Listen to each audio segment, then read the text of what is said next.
Nous avons connu l'expérience libyenne. Il n'est pas question que cela se répète. Lorsqu'un incident arrive au Burkina, la douleur est autant ressentie au Mali et au Niger. Nous sommes un espace. Et notre souhait, justement, c'est que les Africains, dans l'ensemble.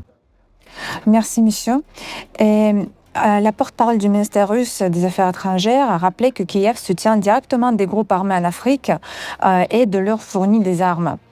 Les pays du Sahel, on a plusieurs reprises dénoncé des tentatives d'ingérence extérieure. Donc, comment les États sahéliens, à votre avis, et coordonnent-ils leurs réponses face à ce qu'ils considèrent comme un soutien extérieur au terrorisme? D'abord, c'était dans une posture de mépris que le représentant de Kiev l'a annoncé, ouvertement en disant tout le soutien qu'ils apportent aux groupes terroristes qui endeuillent nos populations. Parce que nous considérons que lorsqu'il y a un incident qui arrive au Mali, la douleur est ressentie au Burkina. Lorsqu'un incident arrive au Burkina, la douleur est autant ressentie au Mali et au Niger. Nous sommes un espace.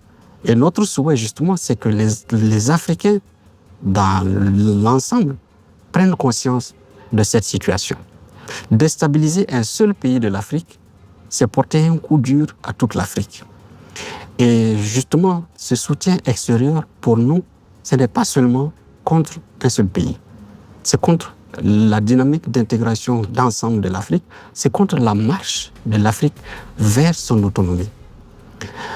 Au niveau de la Confédération, nous agissons dans un espace de solidarité, de fraternité, de cohésion pour faire face à cette menace parce que c'est la seule arme aujourd'hui qui pourrait nous permettre d'inverser la tendance.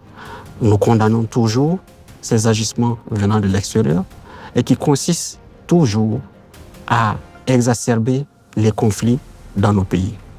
Nous avons connu l'expérience libyenne. Il n'est pas question que cela se répète.